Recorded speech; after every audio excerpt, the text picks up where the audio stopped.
Hey, Beck and Mwando, I'm Taylor Picaro, and you're watching East Cooper Student News. On today's show, we'll talk all things fast going on the other side of town over at a monthly car show on Daniel Island. And... Help me. Yeah, keep bringing you just keep those coming.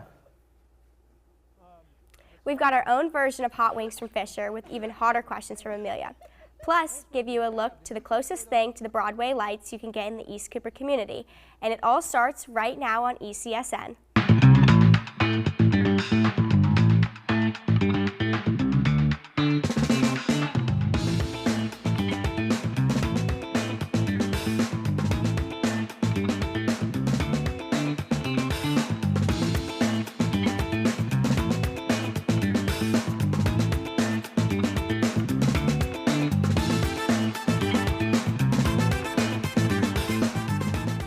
Thanks for watching ECSN. I'm Taylor Picaro.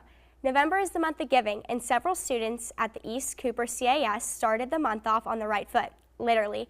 ECSN reporter Emma Brooks joins us now to tell us about the Lighthouse Keepers' latest service efforts. Thanks, Taylor.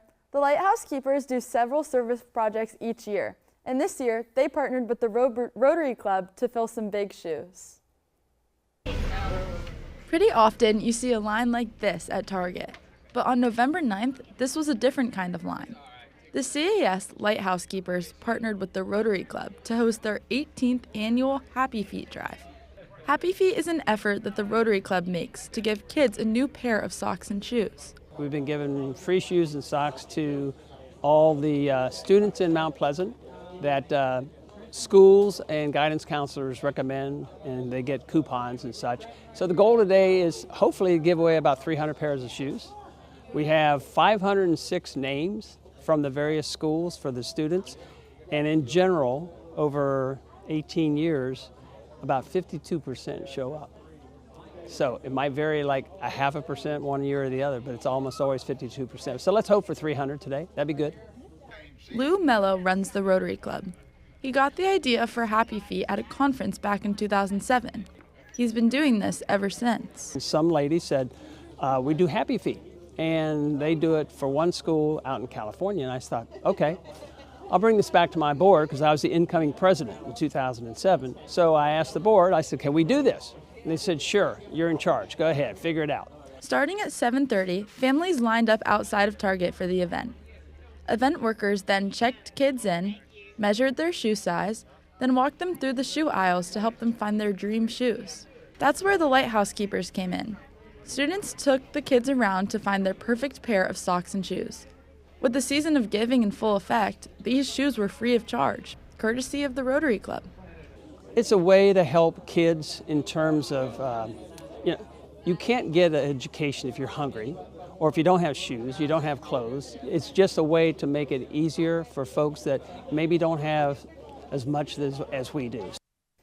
50 clubs up and down the East Coast are now holding their own Happy Feet event, including our own East Cooper community. Reporting for ECSN, I'm Emma Brooks. Thanks, Emma. There are many ways you can give back to the communities who took a big hit from the most recent hurricanes. As residents and families are still recovering and rebuilding their communities following the devastation, CCSD has continued to support Mitchell County Schools in Bankersville, North Carolina. Donations ended November 8th, and all donations made their way up to North Carolina. Speaking of donations, the CAS hosted their final blood drive for the 2024 year. 146 students, staff, and community members came out. 105 people donated, and more than $1,600 was raised. The CAS will host their next blood drive in February, and we hope to see you there. Across from the East Cooper community on Daniel Island, every fourth Sunday of the month, people along with many local businesses who love all things cars and fast come together. ECSN reporter James Leonard takes us for a ride out to Daniel Island. Cars, the beauty, the sound, the speed. They get us to where we need to go. But car enthusiasts see the qualities of these cars. And that's what Ale and Octane is all about. It's a car show on Daniel Island where people all over the Low Country come down every month to see the works of art that are being presented. After I started going to car shows, I got connected to a lot of people. After social media started kind of taking off, I got connected to more and more people and growing my knowledge in the car community and be able to talk with more I saw a lot of my friends doing it, and I thought it was really cool, and I've always had the desire to take pictures once I saw a cool car on the side of the road, so then I just decided to start doing photography. I mean, I have two favorites. I mean, there's a full blue carbon Bugatti Chiron. You really can't get any better than that. And then one of my personal favorites, a C6 ZR1. It's a supercharged V8. Can't get much better than that. The coolest car that I've ever seen at Ale Nocturne was probably the Bugatti Chiron because they're super rare and very expensive. I also really like the 992 3RS. I think it's cool. So. Anything from project cars to rare and exquisite masterpieces you will find at Ale Nocturne. It spans across 2 giant parking lots and offers beautiful cars, food, coffee, and even Hot Wheels. Ale Nocturne is held every 4th Sunday of each month and is located at the New Realm Brewery in Daniel Island from 11:30 to 3 o'clock. From ECSN, I'm James Leonard. Thanks, James. Let's head back over the Wando Bridge. Over at Beckham, every year, the Spanish Honor Society has to come up with a way to celebrate Hispanic Heritage Month in October. This year, they threw a festival. The point of the festival was to celebrate and recognize all the different contributions Latino culture has made to the United States. To do this, the Honor Society invited 3 different food trucks and a choreographer teaching some traditional Latino dances. Spanish 4 and AP Spanish students also prepared food from the Spanish-speaking world. With each food sample, students made posters about the countries and the food that it came from. It's been a great experience of just understanding so many different cultures in the Hispanic culture and just seeing we can try so many desserts, and it's a way that we can just increase other people's knowledge on the overall Spanish culture. The Beckham Spanish Honor Society hopes the festival was a positive celebration of the Latino population. Their teacher, Ms. McLean, says that the Latino population makes up nearly 20% of the United States population. Back at Wando, students are putting in some serious minutes into reading. Wando's goal is for the students to read for more than 1 million minutes this school year. To do that, the library has made it a competition between each of the 4 classes. To win, you need to log your minutes in the Beanstack app. Round 1 had 9 winners. To see if you won, scan this QR code on your screen. There will be no limit on future winners, so even though round 1 had 9 winners, there could be hundreds in the future. This reading competition will continue on through the rest of the 2nd quarter and into the 3rd quarter. From the reading nook to the kitchen, Fisher Bond is back. This month, he elevates cafeteria chicken wings. Here's Fisher with the recipe. Welcome back to Fish Food.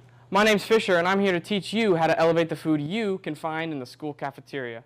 Today, we're making chicken wings. To start, I've got about a dozen chicken wings with the skin on that I've marinated overnight in soy sauce, vegetable oil, garlic powder, and smoked paprika. Go ahead and throw them on the grill on medium for about 15 minutes. While the wings are cooking, let's start a sweet teriyaki sauce. Add a cup of water, half a cup of soy sauce, a 1/4 cup of brown sugar, a 1/4 cup of honey, 1 tablespoon of minced garlic, and a teaspoon of ginger paste to a pot. Mix it all together and bring it to a simmer for 5 minutes uncovered.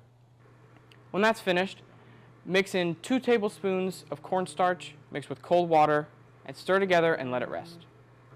When 15 minutes is up, go ahead and flip your wings and let them cook for another 10 minutes. If you like them extra crispy, do an extra 5.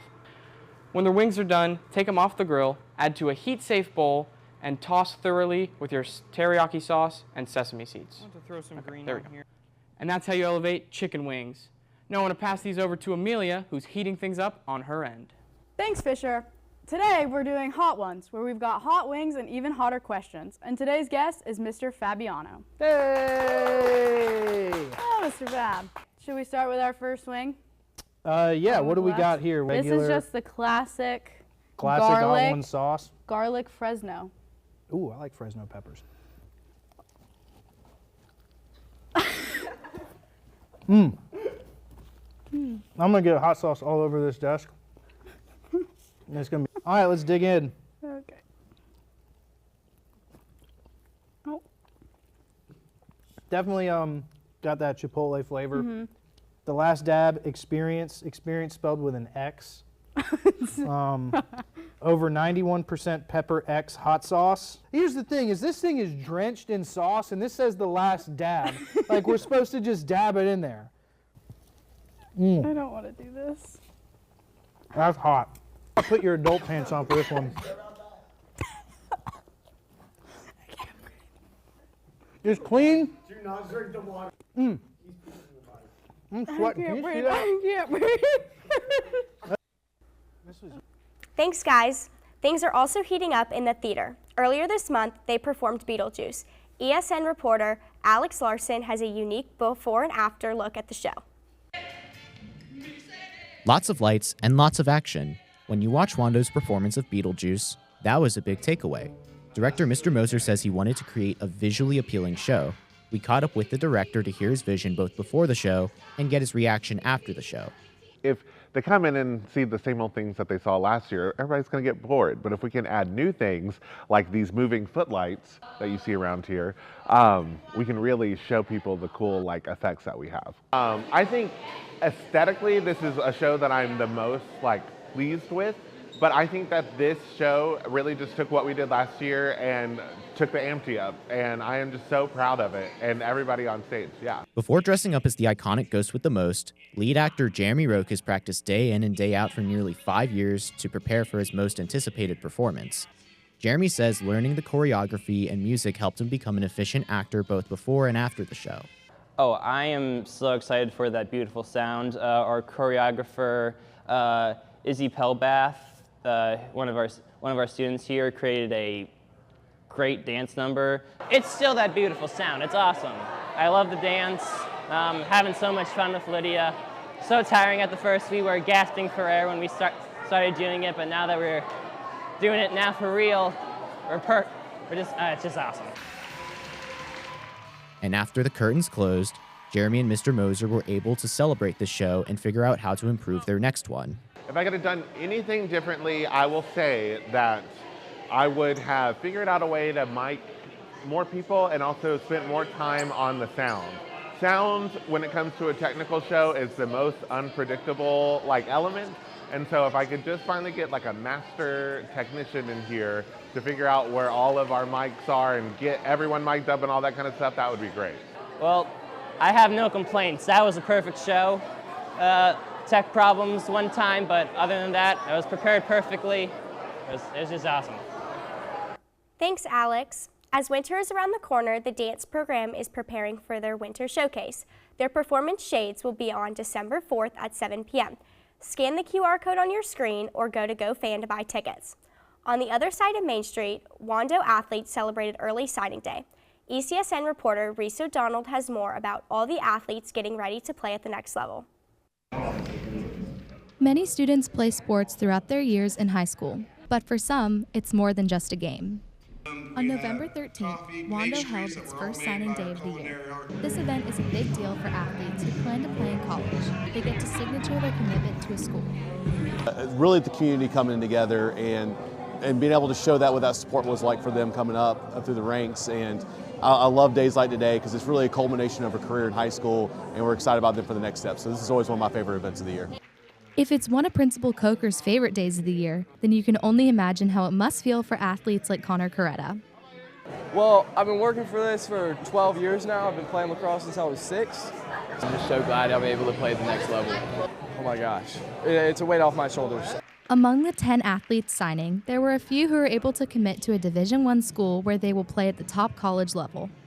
With high school and D1, there's a very big gap between athletes. It's just going to be a really good challenge. I'm excited to just be out there and compete with guys every day, be able to play Division I baseball, and just be able to go to such a prestigious school at the same time. Whether the athletes are going Division I or not, signing day is a big deal, and not just for them, but for their coaches too. I've coached a lot of these guys since they were in middle school, and so it's been fun to watch them grow and develop into young men, also grow and develop into outstanding lacrosse players. So it's just exciting. It's all part of the job, and that's one of my favorite parts is watching these student athletes develop, grow, and if they commit and achieve their goal, very excited for them. Some of these athletes have finished their high school sports seasons already, but many still have their senior year left to make one last championship push before college. Reporting for ECSN, I'm Reese O'Donnell. Not only did Wando athletes sign, Beckham student athletes also signed at the early signing day. The Bengals baseball team had 8 athletes signed to play college baseball, led by Hank Epley, who will play at the Citadel. The Bengals also had swimmers, volleyball players, and track and field represented at early signing day. Congratulations to all those athletes. That's all for this month's show. We'll leave you today with some announcements from Wando. Thank you for watching. I'm signing off for ECSN, Sailor Percaro.